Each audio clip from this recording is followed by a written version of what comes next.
When is the best time to go all in on running your agency business? Should you leave your job?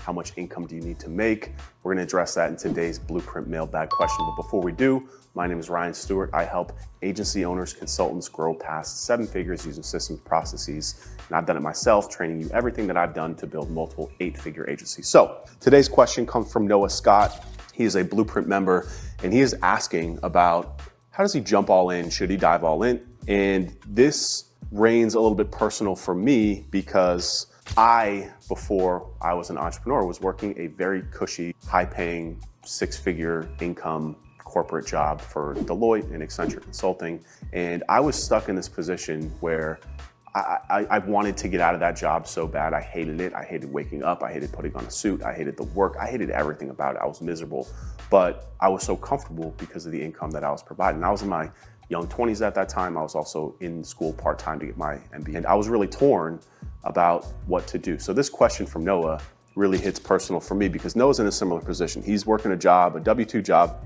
and he's trying to build an agency on the side. He's making low 6 figures in income from his job, but he wants to know essentially, how can he speed this up? How can he get going? How can he go all in on doing what he loves to do, which is running his agency? So to set the context for him, he's running local SEO for home services. He's got 3 quote unquote free clients he's working on to build case studies. He's working on signing his first paid client now. He's posting on social media to try and get clients, but he's struggling because he doesn't want his job to see it and he doesn't want to cause, turbulence and stress. And he's trying to figure out how to make this happen, how to run his agency business full time. So I'm going to, again, kind of tell you a little bit more about my story and then give you some recommendations here, Noah. And anyone who's in this position where you're itching to run your agency business full time, but you're stuck with family obligations, you have, bills that need to be paid, and you have a job that you need, frankly, until you can get this rolling. So what's the fastest way to get your agency going? Let me tell you about what I did. So first and foremost, I did this back in 2010. It was a very different internet back then. I had to do so much online research to even understand what I could do to even be in this position.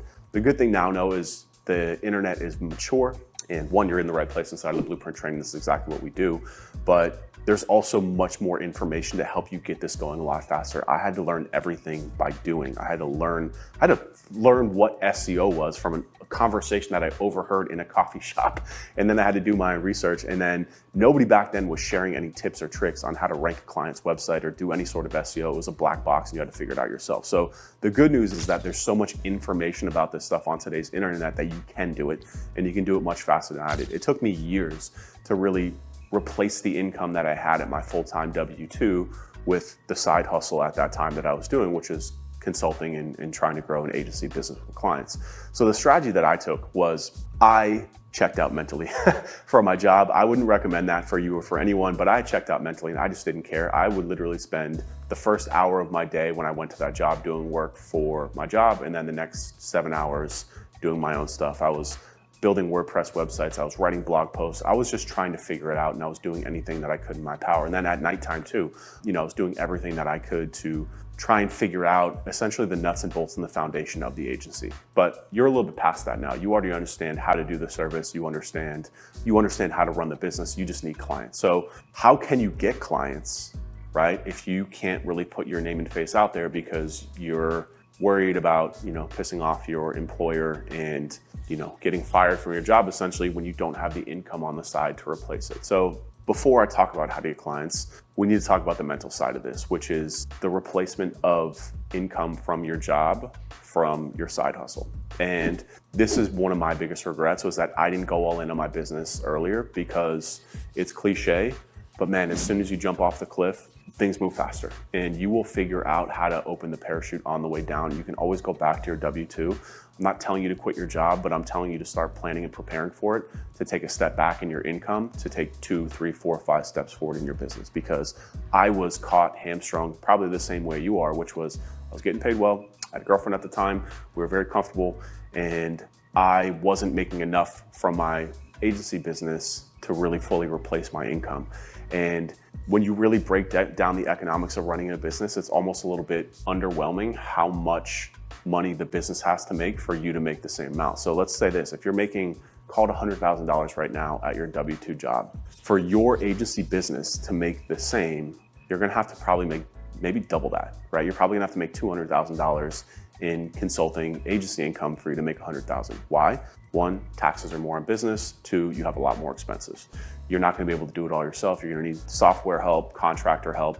There's expenses for running the client stuff. So something that's very important is that you have to understand that you are not living off the top line of your business. In other words, for every dollar that the business makes, that's not your dollar, that belongs to the business. You don't get paid until everything else is paid out. So you have to very mindfully account for that, right?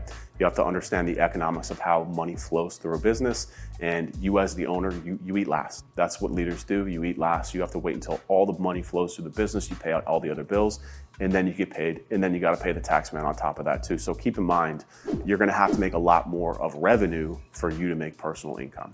And on that, if you have to wait for that long, if you're making no money now and you have to make it $200,000 or $250,000 in revenue, you're looking at, call it 5 clients of a couple $1,000s a month, right? If you have no clients right now that are paying you, you've got a very big gap to bridge, and that could take a year, 2, 3 years to really get that going if you're working a full-time job. So something that I want to seed with you mentally is that you have to be prepared. If you really want to do this, you have to make sacrifices, and you are going to have to take at least 1 or 2 steps backwards in your income, right? That means probably leaving your job a little bit before you're comfortable doing so, because you need all of your full time and energy and attention on this. Running a business is not for the faint of heart. It's not easy. If it was easy, everyone would do it. And the people who have success in this business are the ones that are willing to jump and willing to open the parachute on the way down and take a risk and believe in yourself. So that's the mental side of it.